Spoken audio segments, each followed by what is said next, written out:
Imagine a place right in the middle of a big city, but it plays by its own rules. This place is real. It is called Freetown Christiania. It is in Copenhagen, the capital of Denmark. Christiania started a long time ago, back in 1971. A group of people found an old abandoned military base. They decided to make it their home. They wanted to create a society that was different from the rest of the world. They believed in freedom, community, and living together in a special way. This was the beginning of an amazing social experiment that has lasted for more than 50 years. Christiania became famous all over the world. It was known as a place where you could be yourself. The people there, called Christianites, built their own houses. These houses are very creative and colorful. They look like something from a fairy tale. The area has no cars, so it is quiet and green.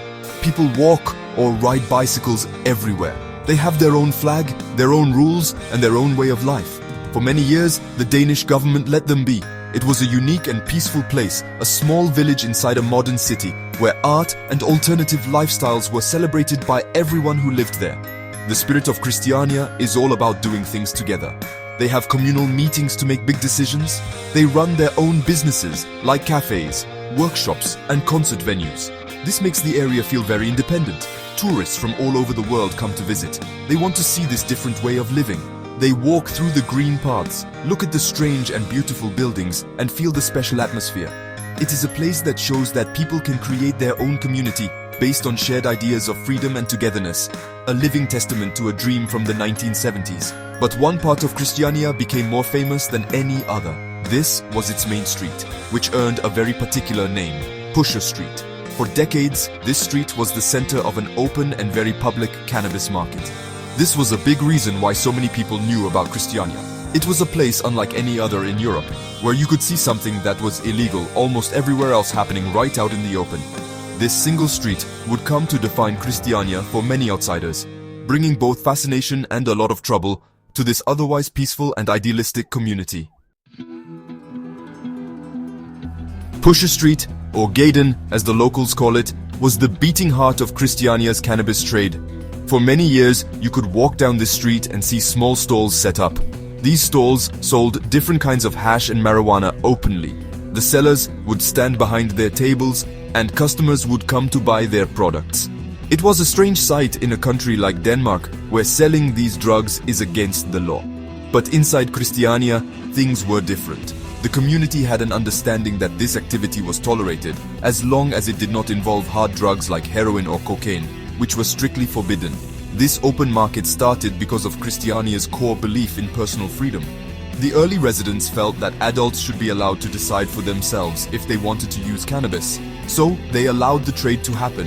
It became a part of the local economy and culture.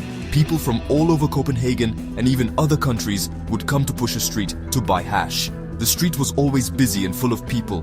The sellers often hid their faces with scarves or masks to avoid being identified by the police, who would occasionally raid the area. But the market always returned soon after. For a long time, the hash market was mostly run by locals or people connected to the community. It was a relaxed, if illegal, business. The atmosphere was part of the Christiania experience. However, this started to change over time. The money involved in the cannabis trade was very large. This attracted the attention of organized criminal gangs from outside Christiania. These gangs were not interested in the ideals of freedom and community. They were only interested in making a profit, and they were willing to use violence to protect their business from rivals and the police. The arrival of these criminal gangs brought a darker and more dangerous feeling to Pusher Street. The friendly, local sellers were pushed out. They were replaced by tougher, more aggressive individuals who were part of larger criminal networks.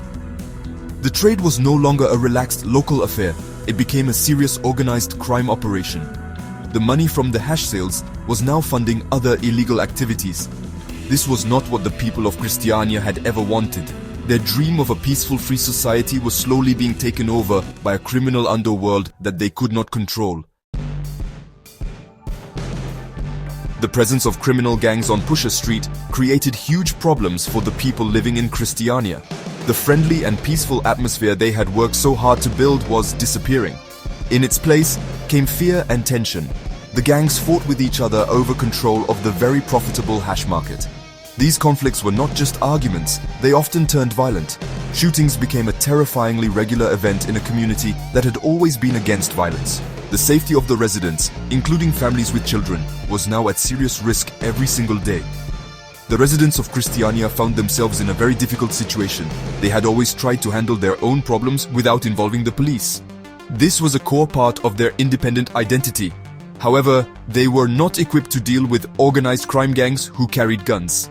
The Christianities tried several times to clear the stalls from Pusher Street themselves, but the gangs would always return, sometimes with more force. The people who lived there felt trapped. The street that had once symbolized their freedom was now a source of constant danger and fear for everyone in the community. A breaking point was reached in August 2023. A violent shooting connected to the gang conflicts resulted in a man being killed.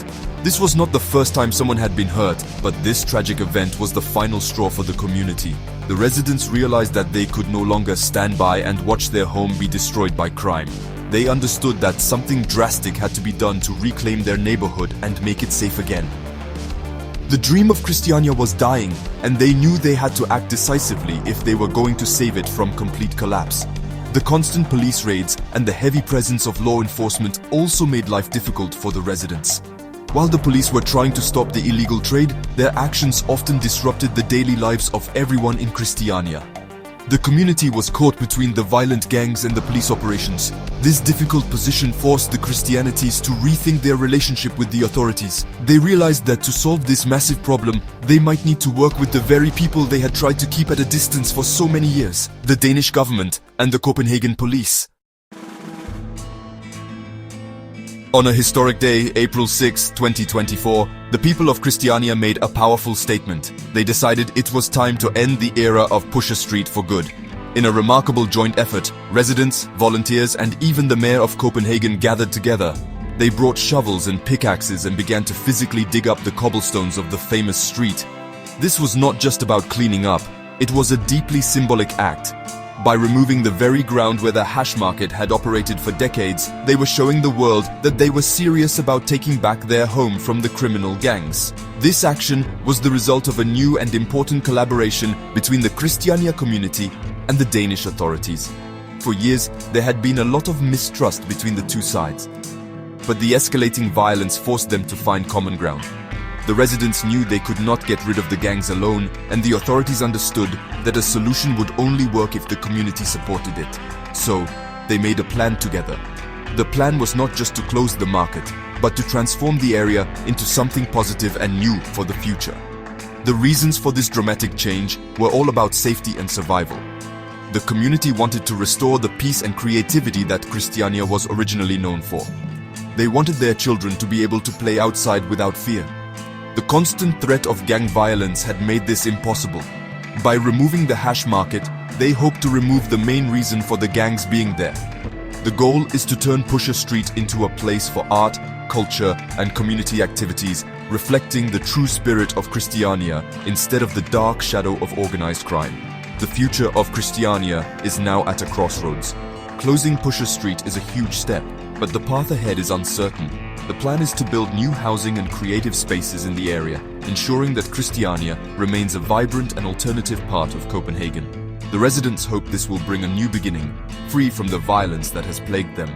It is a brave attempt to save their unique social experiment. The world is watching to see if the people of Christiania can successfully dig up their troubled past to build a safer and brighter future for their beloved Freetown.